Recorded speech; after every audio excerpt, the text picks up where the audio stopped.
আপনাদেরকে সম্পদের মালিক হতে হবে, প্রচুর পরিমাণ সম্পদের মালিক হতে হবে, যেন মানুষ যেন না বলে মুসলমানরা ভিক্ষুকের জাতি। আপনি যেন দিতে পারেন, অন্যরা যেন আপনাদেরকে দেখে বলে যে না, এটা মুসলমান, এর মতো হতে হবে, আপনি তার মতো হতে। এখন আমরা এক্সাম্পল দিতে গিয়ে এখন আমরা ধরেন তৌহিদ ভাই ছাড়া আর কাউকে এক্সাম্পল দেওয়ার মতো লোক পাচ্ছি না।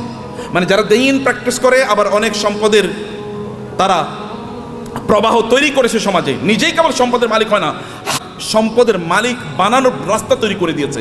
এরকম লোক আমার সামনে খুব বেশি নাই। আমি বলতে গেলে বিল গেটসের কথা বলে, ওয়ারেন বাফেটের কথা বলতে হয়, এলিয়ন মাস্কের কথা বলা লাগে। তো মুসলমানদের এলিয়ন মাস্ক কই? মুসলমানদের যদি আপনি দেখেন, বিভিন্ন আরবের যে সকল শেখরা আছে, ওই যে আরবের রাজা বাদশারা, কেবল ওদের নাম শুনলেই শোনা যায় ওই দেশে তার বিশাল একটা কি আছে, একটা রেস্ট হাউস আছে, ওইখানে ওই সমুদ্রের তীরে তার বিশাল একটা বাংলো আছে, হাবিজাবি ইত্যাদি ছাড়া আর কিছুই আলোচনা শুনি না। আর যখন আপনি এলন মাস্কের কথা শোনেন, তখন আপনি শোনেন যে ও ওই যে ইয়ের দেশে, চাঁদের দেশে এখন জায়গায় বেচতেছে, জায়গা বিক্রি করতেছে, ওইখানে কি করে। অথবা বাংলাদেশে তার স্টার লিঙ্ক আসবে, গ্রাম অঞ্চলে সুপার স্পিডে আপনি ইন্টারনেট পাবেন। অথবা টেসলার মাধ্যমে এমন গাড়ি তৈরি করছে, ওখানে কোনো কি লাগবে না, ড্রাইভার লাগবে না। এরকম একটা কথা বলেন তো আপনি মুসলমানদের, এটা কেমন জাতি? 300 কোটি মুসলমান বলা হয়, অথবা কমপক্ষে তো 200 কোটি। গোটা পৃথিবীতে মানুষ 800 কোটি, এর মধ্যে প্রায় 250 কোটি মুসলমান। 250 কোটি মুসলমান একটা টেসলার মতো জিনিস তৈরি করতে পারলো না, একটা আইফোনের মতো প্রোডাক্ট তার নাই। অথবা তার একটা কি, এই যে আমরা ইয়ের গাড়ি কি বলে, কিসের গাড়ি, এই যে মানে আমরা আমাদের বাংলাদেশে এটা কি যে কি গাড়ি জানো, এটা আপনার মানে এক্স করোলা, মানে করোলা টাইপের একটা গাড়িও তো বানাইতে পারেন। আপনি বলেন তো একটা ব্র্যান্ডের নাম বলেন তো মুসলমানদের গাড়ির, একটা হুন্ডার নাম বলেন তো, একটা সাইকেলের নামই বলেন। আরে সাইকেলের নাম তো বহুত পরের কথা। এই যে সাইকেলের যে শিখ ব্যবহার, ওগুলো কি বলে, হ্যাঁ শিখ বলে না? এরকম বানাইছে মুসলমানরা, দেখান তো। এরও তো চায়না থেকে আপনার আনা লাগে। তাহলে কি আমরা কি বানাইছি, করছি কি?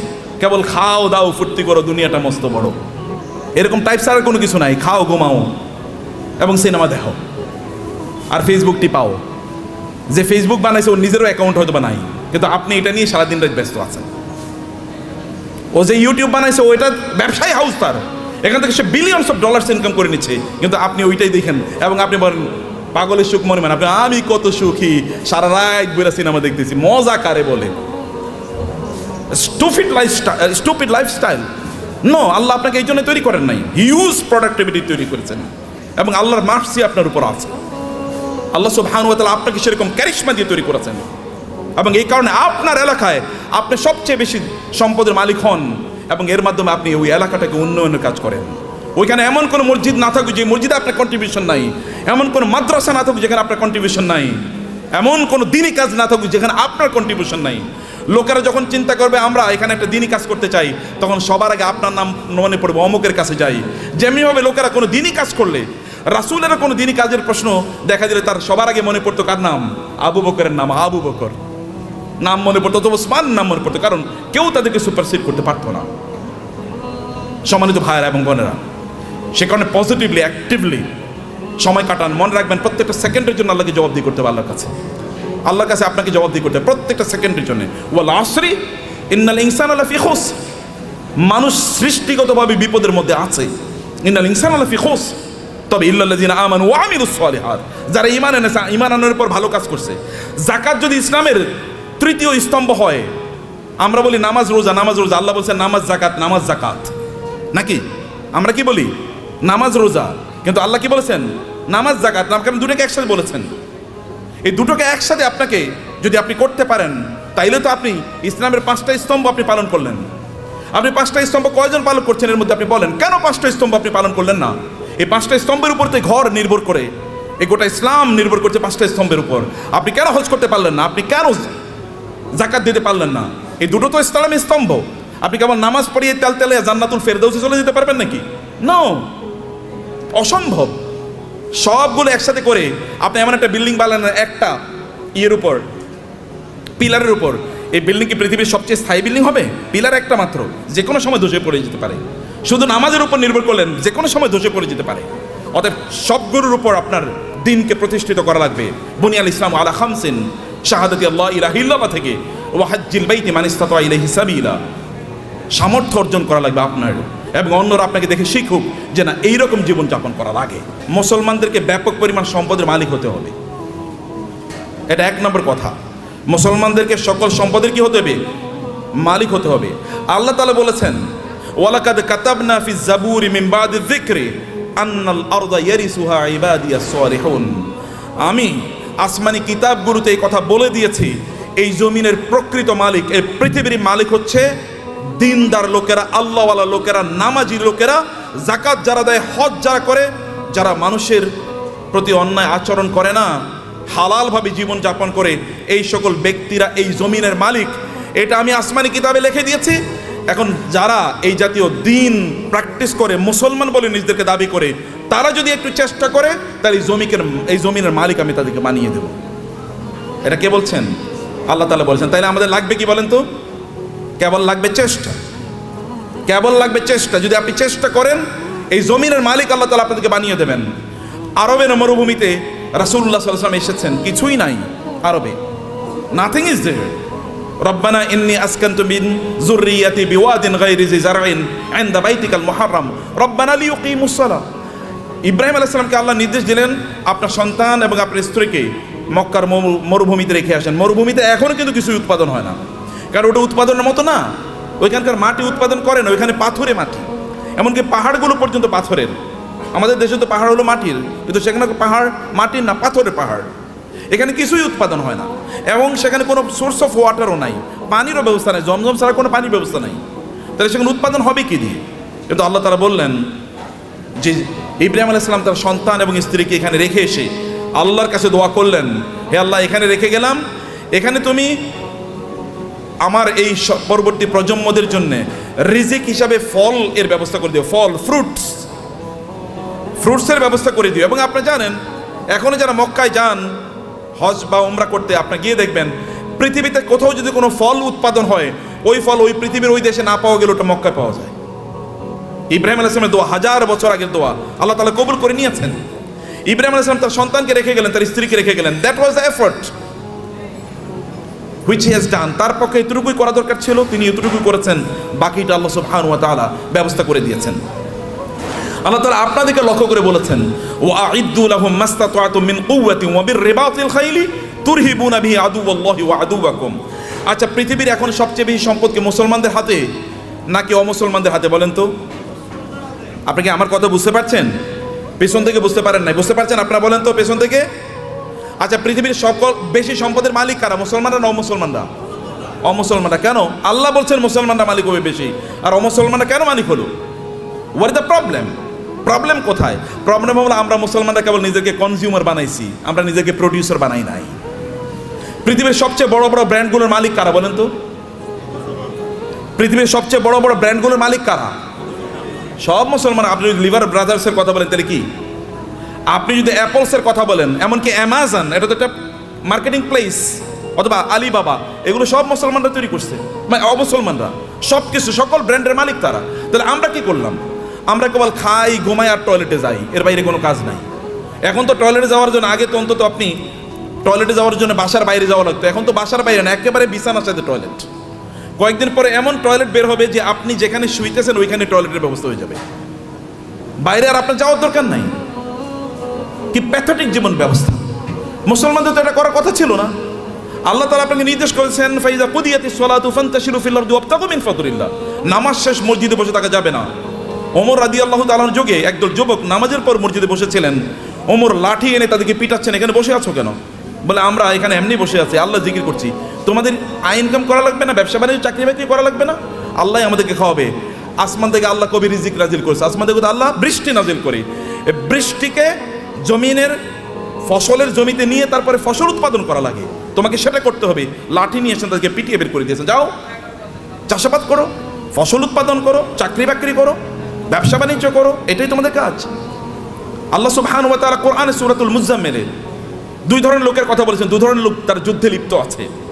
এক ধরনের লোক তারা আল্লাহর রাস্তায় জিহাদ করছে, আল্লাহর দ্বীনকে প্রতিষ্ঠা করার জন্য। আরেক দল লোক তারা টাকা পয়সা ইনকাম করার জন্য যুদ্ধ করছে, কারণ টাকা পয়সা যদি না থাকবে তাহলে মসজিদ নির্মাণ করবেন কোত্থেকে, মাদ্রাসা নির্মাণ করবেন কোত্থেকে, আর যারা যুদ্ধ করবে তাদের জন্য অস্ত্র কিনবেন কোত্থেকে। করার জন্য you need some people who will support this people. আপনি একদল লোক যারা এই সাপোর্ট দেবে আপনাকে, তাদের অর্থ থাকা লাগবে। এবং এই কারণে আল্লাহ তাআলা বলেছেন, ওয়াইদ্দু লাহুম মাসতাতা'তুম মিন কুওয়াতিন ওয়া মির রিবাতিল খাইল।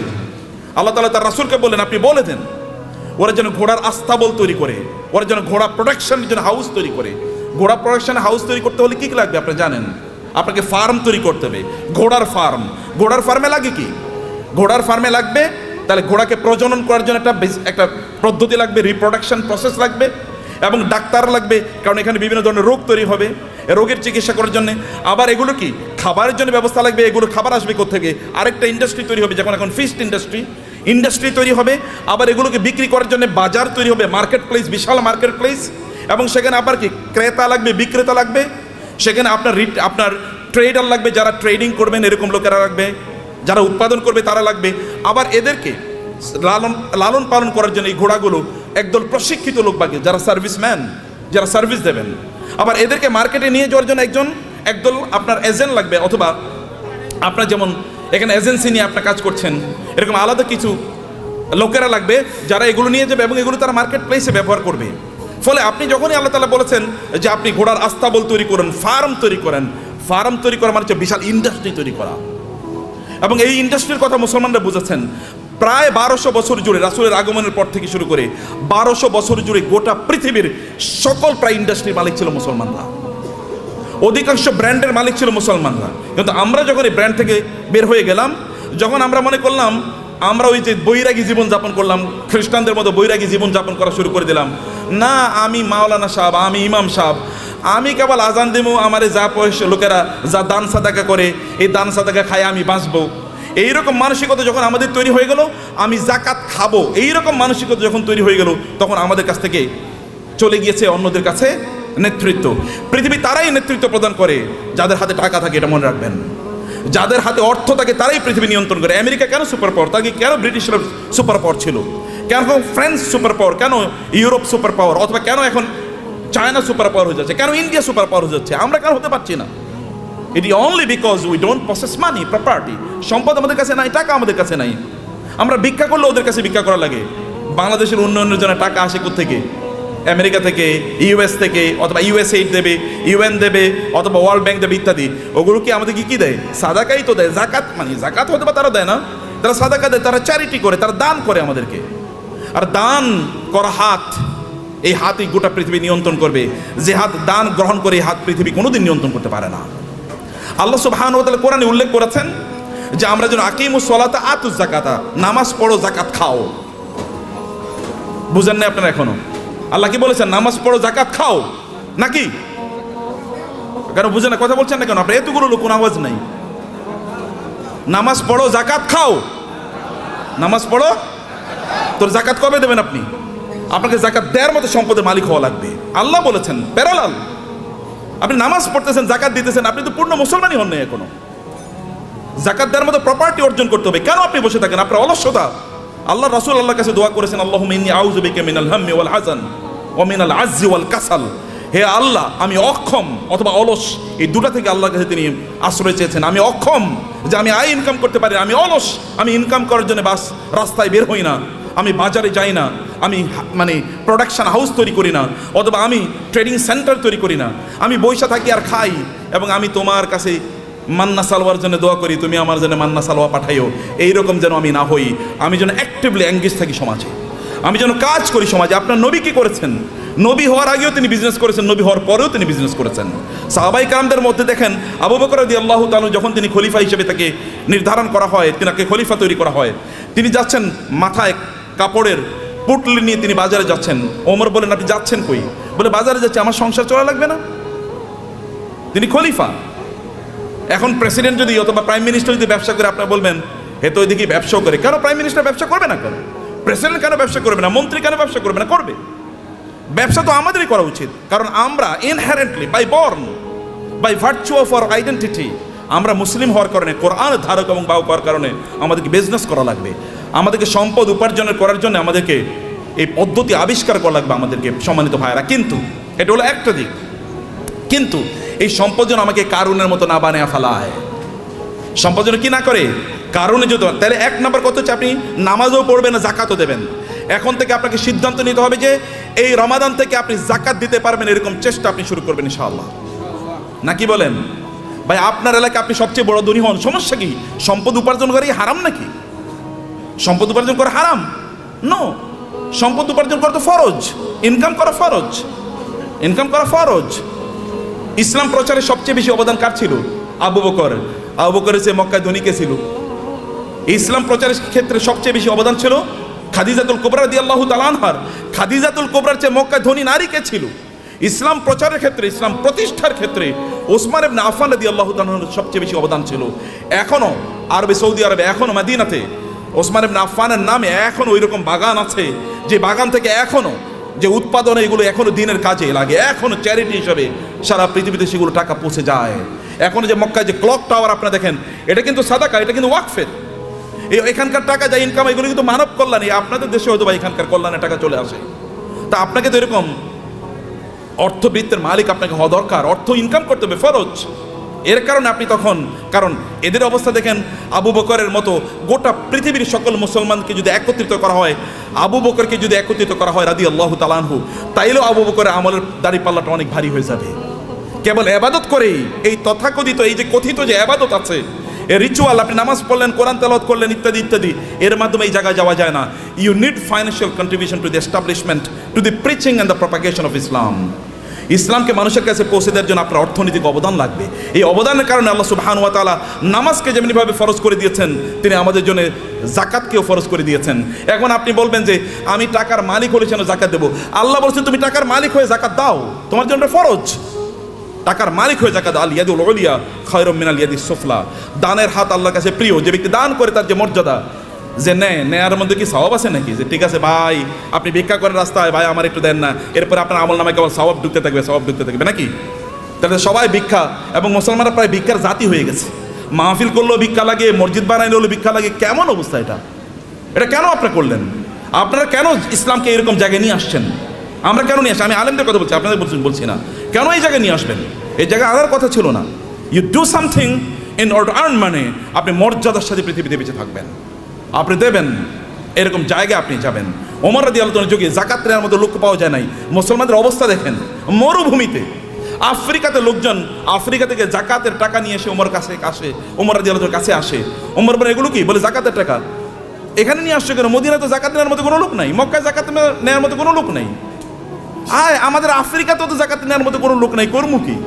আফ্রিকাতে জাকাত নেওয়ার মতো কোনো লোক নাই যখন মুসলমানদের শাসন চলেছে। এখন আমরা সব জায়গায় ভিক্ষা।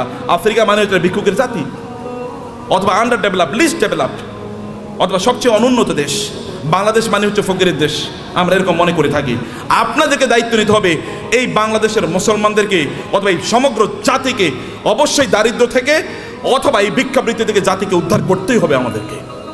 এবং এই জন্য ব্র্যান্ড ডেভেলপ করেন, ডু সামথিং। এটাও আবাদত। বিজনেসের সে বড় আবাদত নাই। বিজনেসের লোকেরা জান্নাতে নবী রাসূলদের সাথে থাকবে, আল্লাহ রাসূল বলেছেন।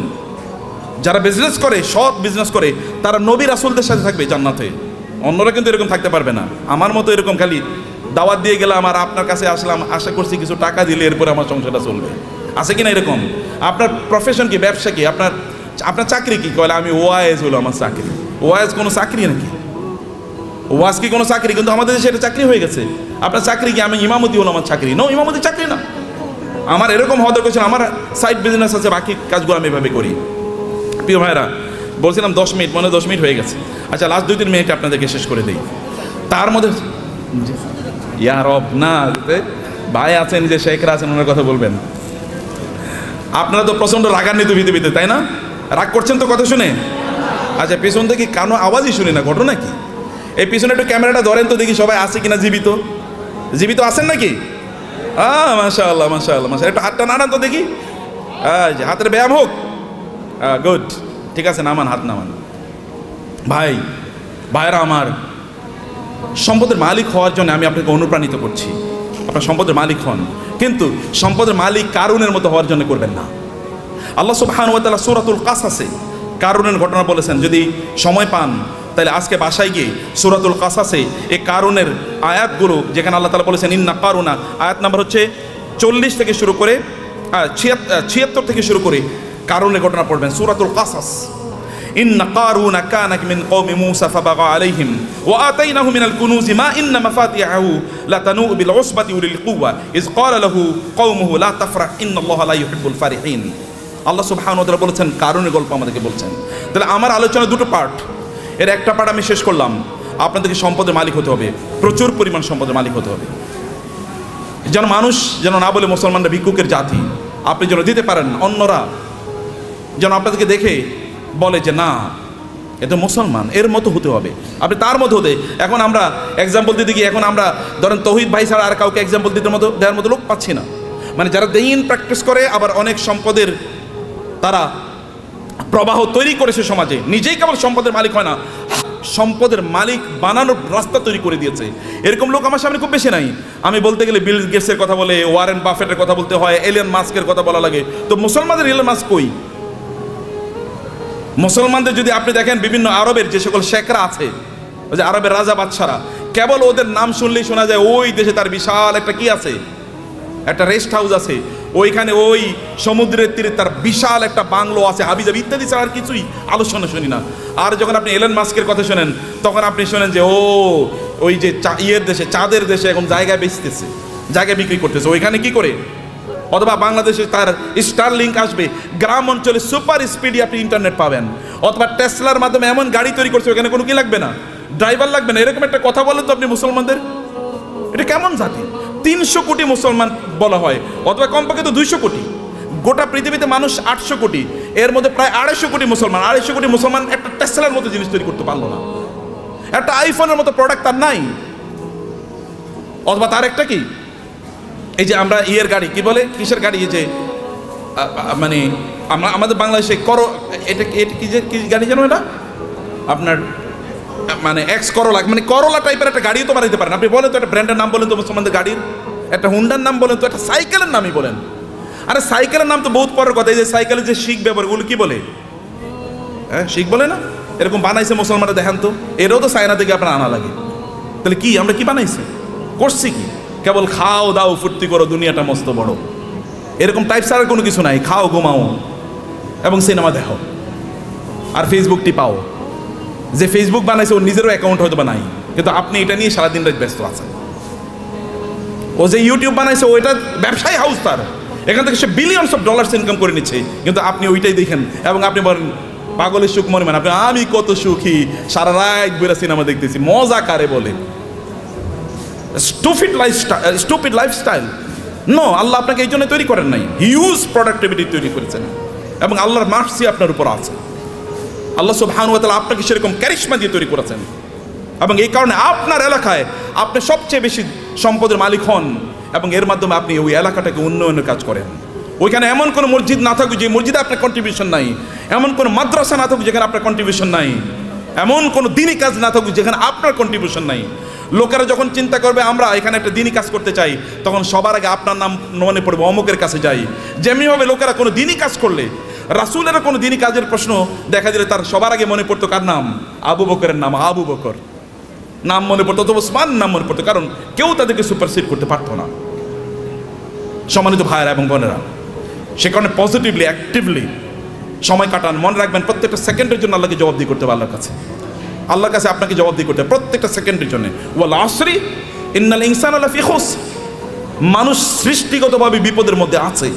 ইন্নাল ইনসানা লাফি খুসর, তবে ইল্লাল্লাযিনা আমানু ওয়া আমিলুস সালিহাত, যারা ঈমান এনেছে, ঈমান আনার পর ভালো কাজ করছে।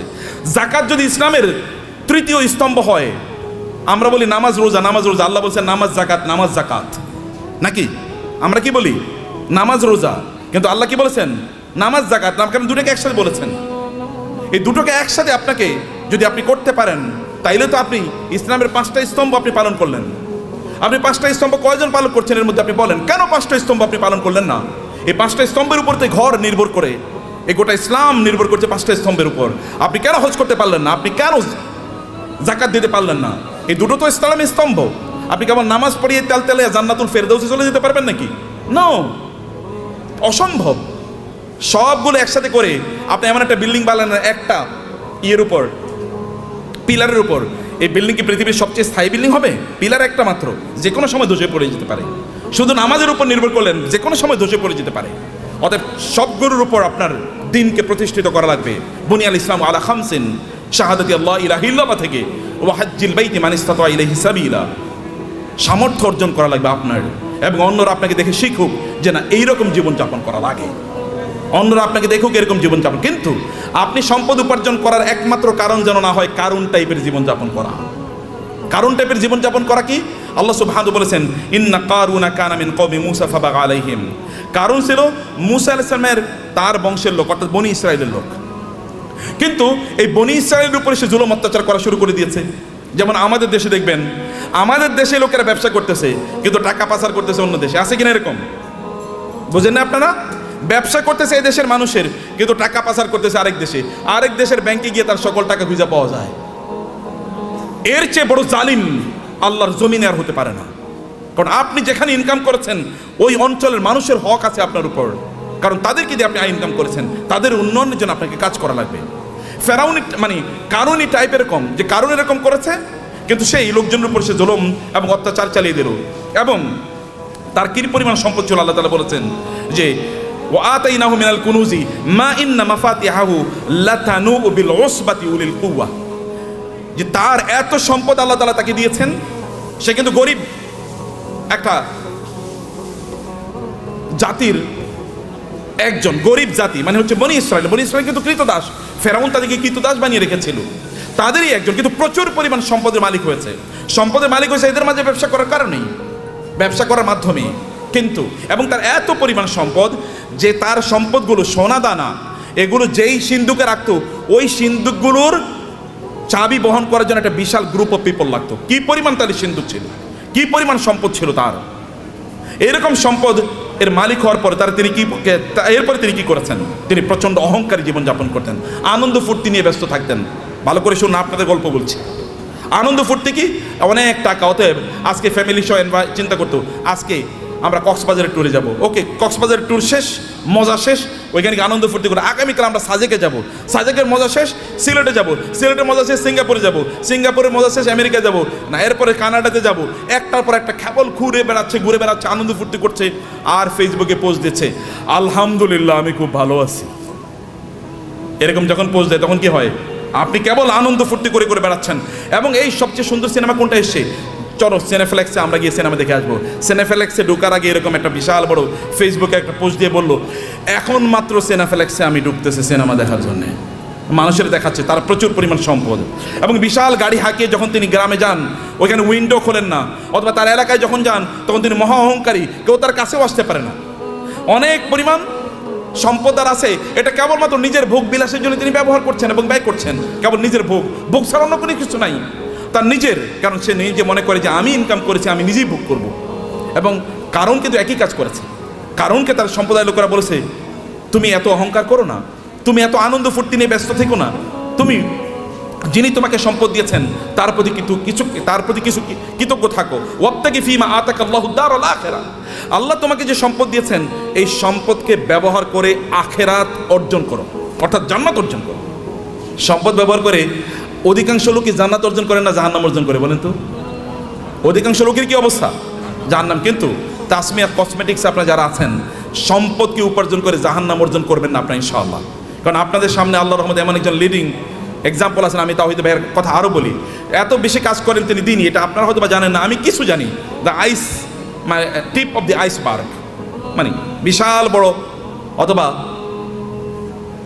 পাথর আপনার কি বলে আপনার এই যে সামান্য একটু হয়তো আমি জানি, তার চেয়ে বেশি আমি জানি না। বরফের বিশাল খণ্ডের সামান্য একটু আমি জানি, এক ড্রপস অফ ওয়াটার, অথবা তার চেয়ে বেশি করে আল্লাহ তাআলা কবুল করে নেন। আমি বেশি প্রশংসা করতে চাই না, আপনাদেরকে বলতে চাই প্রিয় ভাইরা, আপনাদেরকে যে কথাটা বলতে চাই আপনারা শুনুন। সম্পদ উপার্জন করেছেন কেবল নিজের জন্য না। যখন কারণকে বলা হলো তুমি এরকম অহংকার করো কেন, তখন সে বলে আমার সম্পদ আমার নিজের যোগ্যতা আমি অর্জন করেছি, উপার্জন করেছি, আমি অহংকার করব না, আমি আনন্দ ফুর্তি করব না।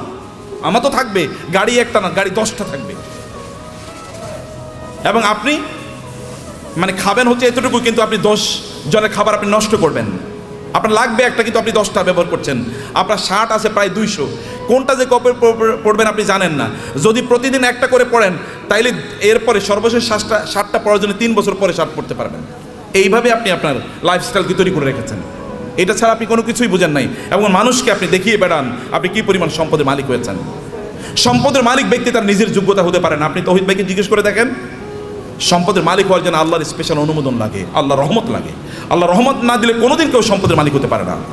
চেষ্টা করে সম্পদের মালিক, আপনি প্রচুর পরিশ্রম করবেন, এই কারণে সম্পদের মালিক হবেন এটা নয়। নাহলে রিক্সাওয়ালারাই সবচেয়ে বেশি সম্পদের মালিক হতো, অর্থাৎ দিন মজুররাই সবচেয়ে বেশি সম্পদের মালিক হতো। নো, আল্লাহ সুবহানাহু ওয়া তাআলা আপনাকে দেন পরীক্ষা করার জন্য। কিন্তু আপনি এই সম্পদ, আমি এই কথা আপনাকে বলবো না যে টাকা ইনকাম করেন আর কেবল কথিত আল্লাহ সুবহানাহু ওয়া তাআলার রাস্তায় ফি সাবিলিল্লাহ ছাড়িয়ে আপনি এটাকে ব্যবহার করেন, আমি তা বলছি না। আমি বলছি হারাম কাজে এগুলোকে ব্যবহার করেন না, সিনেমা দেখার জন্য ব্যবহার করবেন না।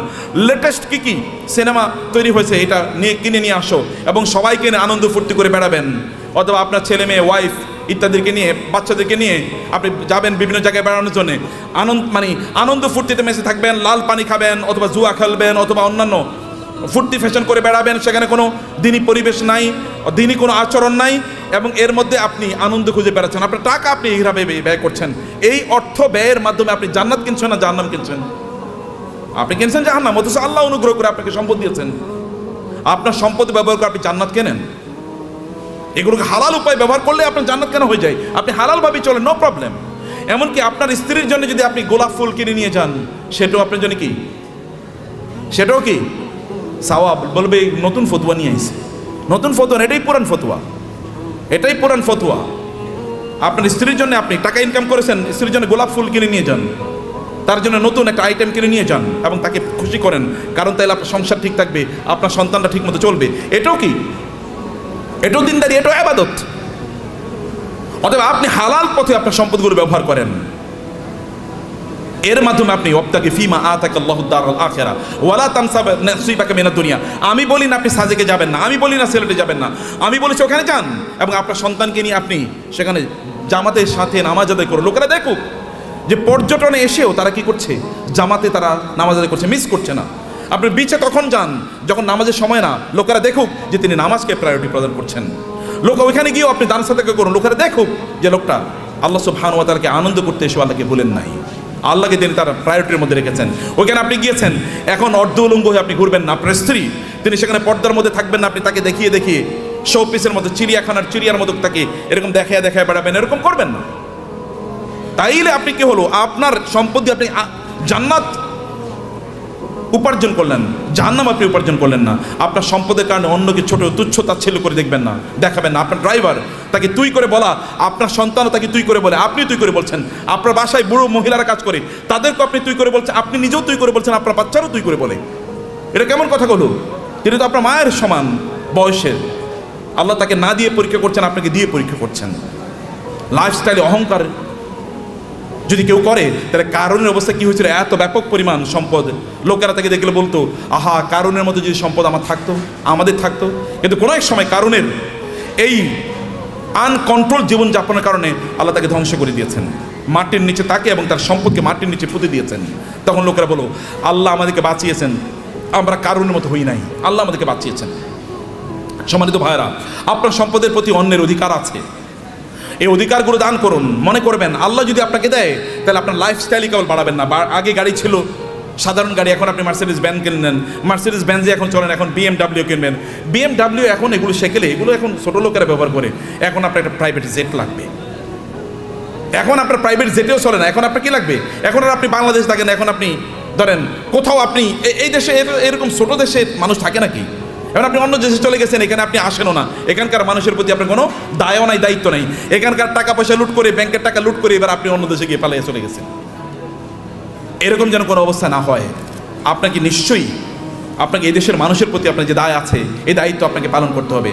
আমি এই বলার কথা বলে আপনাদেরকে শেষ করছি প্রিয় ভাইরা। তাহলে এক নম্বর যে সম্পদের মালিক হন এবং হালালভাবে পবিত্রভাবে সম্পদের মালিক হন। মালিক অর্জনের চেষ্টা করুন, দিনরাত যা কাজ করবেন। আপনি যদি সম্পদের মালিক হওয়ার জন্য দৌড়ান, এই দৌড়টাকে আল্লাহ সুবহানাহু ওয়া তাআলা ইবাদত হিসেবে আপনার আমলনামায় লিখে দেবে। এবং দুই নম্বর বিষয় হচ্ছে, যা আয় ইনকাম করছেন এগুলো কেবল আপনি নিজের জন্য করছেন এরকম না, মানুষের সাথে ভাগাভাগি করেন। অন্যের অধিকার আছে, পাড়া প্রতিবেশীর অধিকার আছে, আত্মীয় স্বজনের অধিকার আছে। আপনার আত্মীয়রা তারা খারাপ অবস্থায় আছে আর আপনি পশ লাইফ লিড করেন, আপনি মুসলমান না? আপনার এতটুকু সামান্য আত্মমর্যাদা নাই, আপনার মানবিকতা নাই, মানবিক মূল্যবোধ নাই। কিয়ামতের দিন আল্লাহর সামনে দাঁড়াবেন, আল্লাহ আপনাকে বলবে, তুমি এত ভালো জীবনযাপন করেছো আর তোমার আত্মীয়রা না খেয়ে মারা গিয়েছে। সেদিন কি উত্তর দেবেন? সেদিন বলবেন, আল্লাহ আমার আবার দুনিয়ায় পাঠাও, আমি দুনিয়ায় প্রচুর পরিমাণ দান সাদাকা করে এবার আমি আখিরাতে আসতে চাই। কেউ সেই দিন আর পৃথিবীতে আল্লাহ তাআলা আমাদেরকে ফেরত পাঠাবেন না, কারণ দুনিয়া একবার, দুনিয়া কি একবার। সম্মানিত ভাইরা, আমি এগেইন আমাদের তাওহিদ ভাইয়ের প্রতি কৃতজ্ঞ যে এই অনার আমাকে দেওয়ার কারণে, বারাকাল্লাহ ফিকুম, থ্যাংক ইউ ভেরি মাচ। আর তাসমিয়া হারবাল তো আমার খুবই প্রিয় প্রতিষ্ঠান, এই জন্যে যে একটা প্রতিষ্ঠান দিনের আবহে থেকে কিভাবে বড় হতে পারে এটা একটা এক্সাম্পল। এবং আপনারা এর সাথে লেগে থাকেন, নিজেরা এটাকে আরও বড় করেন, নিজেরা অনেক বড় হন ভাইয়েরা, অনেক বড় হন। এই গোটা পৃথিবীর সম্পদ যদি ভালো মানুষের হাতে থাকে তাইলে কি ওগুলো দিয়ে সিনেমা বানাইবো বলুন তো? আচ্ছা, আমাদের তৌহিদ ভাই কি ওনার টাকা দিয়ে সিনেমা বানাইবো কোনো দিন? নাটক বানাবে? এলজিবিটিকে প্রমোট করবে? অশ্লীলতাকে প্রমোট করবে? কোনো কিছু করবে না। হলে ভালো কাজে চলবে, অথবা এই যে আপনাদের জন্য ব্যয় হবে, অথবা দেশের উন্নয়নে সেটা কাজে লাগবে। এরকম মানুষের হাতে সম্পদ থাকা উচিত, এবং আপনি নিজকে ওইরকম একজন রোল মডেল তৈরি করেন, এরকম একজন মানুষের পরে। এটা কিন্তু আল্লাহর নির্দেশ। আমি কিন্তু আল্লাহর কথাগুলো আপনাকে বলে গেছি আমার ভাষায়, আল্লাহর ভাষায় তো আমি বলতে পারবো না, আমার ভাষায় আল্লাহর কথাগুলোকে আপনাদের ব্যাখ্যা করলাম। হে আল্লাহ, তুমি এই আয়োজনটাকে কবুল করে নাও, আজকের এই কনফারেন্সকে কবুল করে নাও, এই তাসমিয়া হারবালকে তুমি কবুল করে নাও আল্লাহ, এবং এটাকে বাংলাদেশের লিডিং বিজনেস হাউস হিসেবে কবুল করে নাও আল্লাহ। আল্লাহ, এখানে যারা এর সাথে সম্পৃক্ত আছেন বিভিন্নভাবে, আল্লাহ সবাইকে তুমি কবুল করে নাও আল্লাহ, এবং সবার ব্যবসার মধ্যে তুমি বারাকা দান করো আল্লাহ। আর এরা সবাই যেন অন্যদের জন্য রোল মডেল হতে পারে, অন্যদের জন্য আদর্শ হতে পারে আল্লাহ। সবাইকে তুমি সেই স্ট্রেংথ এবং স্টামিনা দান করো আল্লাহ। আমাদের সবাইকে আমাদের সম্পদ দিয়ে যেন আমরা আখিরাতে তোমার কাছে যেন একটা ঘর বানাতে পারি আল্লাহ, তোমার কাছে আমাদের জন্য ঘর বানায়া দিও। আমরা সেভাবে আমাদের সম্পদগুলোকে যেন ব্যয় করতে পারি, এবং অন্যের প্রতি আমাদের যে দায় আছে, দায়িত্ব আছে, মানুষের প্রতি আমাদের যে দায় আছে, সেটা যেন আমরা পালন করতে পারি। আমাদের সম্পদের কারণে যেন আমরা অহংকারী না হয়ে উঠি, আমরা কেবল যেন শো অফ না করি, আমি দেখাই যে আমার এরকম আছে এবং অন্যরা এটা দেখে ইনফেরিয়রিটি কমপ্লেক্স, এটা যেন না হয়। আপনি ভাবির জন্য বিশাল বড় গয়না কিনে নিয়ে গেলেন, এবার আপনার ওয়াইফ আরেকজনের, আপনার কোনো মানে তার কোনো কাজিনের অথবা তার কোনো বান্ধবীর অথবা অন্য কাউকে বললো, দেখো আমার স্বামী কিন্তু আমার এই রেখা দিয়েছে। এরপরে উনি তো তার স্বামীর সাথে এবার ঝগড়া বিপদ লাগলো, আমার বান্ধবীর স্বামী এরকম দিয়েছে, তুমি আমারে দিলা না, তো তুমি তো আমার প্রতি জুলুম করছো, আমি তোমার বিয়া করে এই জীবনটা শেষ হয়ে গেল আমার। এটা শো অফ করার জন্য না, আল্লাহর প্রতি কৃতজ্ঞতা। যত আল্লাহ দেবেন তত কৃতজ্ঞতা বাড়িয়ে দেন। আল্লাহ আপনার মাথা উঁচু করে দিয়েছেন, যিনি মাথা উঁচু করে দিয়েছেন তার জন্য মাথাটা কি হবে? অবনত হবে, সেজদায় বেশি লুটিয়ে পড়তে হবে, তাইলে তিনি আপনার মাথাকে উঁচু করে দেবেন। থ্যাংক ইউ ভেরি মাচ, জাযাকুমুল্লাহ খায়ের। আল্লাহ সুবহানাহু ওয়া তাআলা আমাদের সবাইকে অনেক অনেক কল্যাণ দান করুন, আল্লাহুম্মা আমিন। হাযা ওয়া সাল্লাল্লাহু সুবহানাহু ওয়া তাআলা নবিয়ানা মুহাম্মদ ওয়া আলিহি ওয়া সাহবিহি আজমাইন। সুবহানাকাল্লাহুম্মা ওয়া বিহামদিক, আশহাদু আল্লা ইলাহা ইল্লা আনতা, আস্তাগফিরুকা ওয়া আতুবু ইলাইক। ওয়াসসালামু আলাইকুম ওয়া রাহমাতুল্লাহি ওয়া বারাকাতুহু।